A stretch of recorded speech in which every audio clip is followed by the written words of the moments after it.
Hi crafters, it's Claire from Springworth, and this is going to be the final part, part 3 of Aunt Eliza's blocks to make a topper. So I have the quilt top with the 3 Aunt Eliza's stars.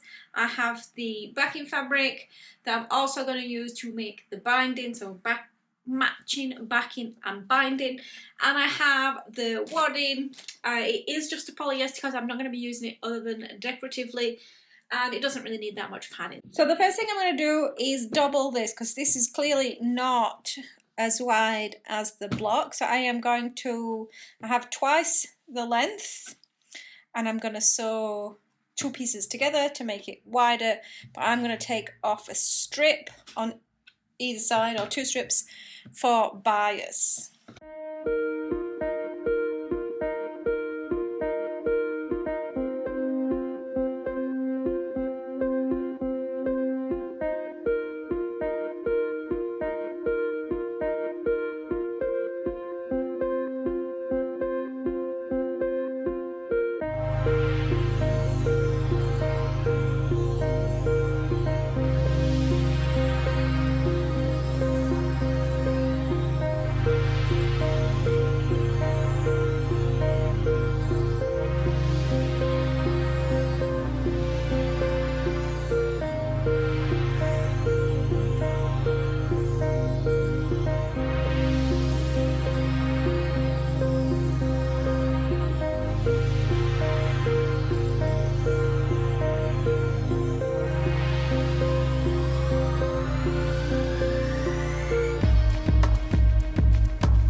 The first round of quilting is done, and I say that because there are a few spots where I fell asleep and didn't get quite the straight line I would have hoped. So you can see just on the straight of this now vertical line, we've just gone onto the red. So there's a few spots like that from afar. You really can't tell.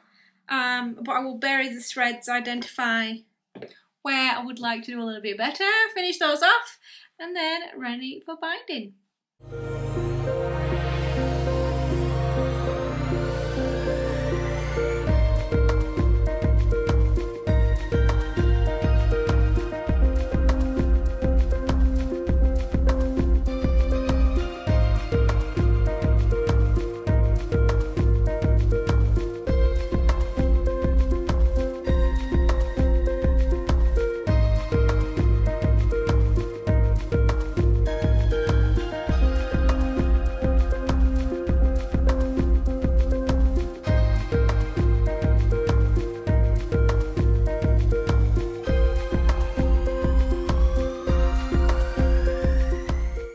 Ready for the binding. Now I did cut the binding at the same time as the backing, and it is a little bit thinner than I'm probably used to working with. That is 1 3/4 inches, so it's quite skinny, and I think I would struggle to do the regular, double it over 1/4 inch from the edge.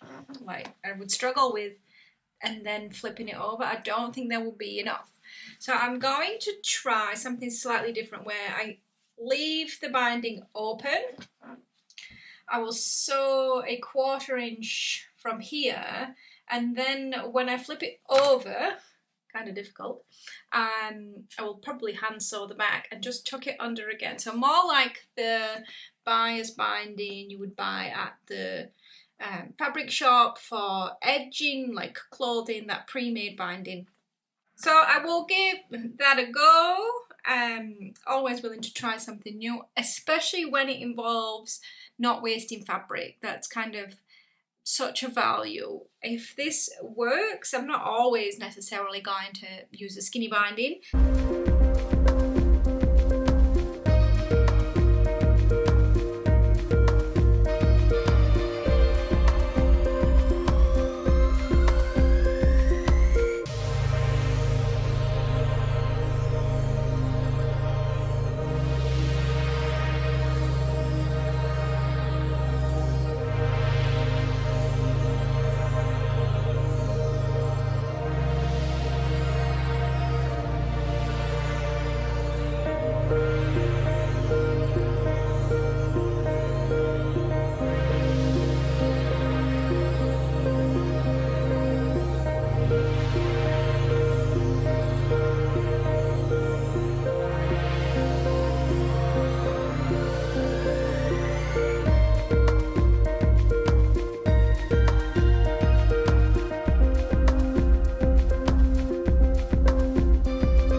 One finished china cabinet topper to match its friend that's just over there that you probably can't see in the light.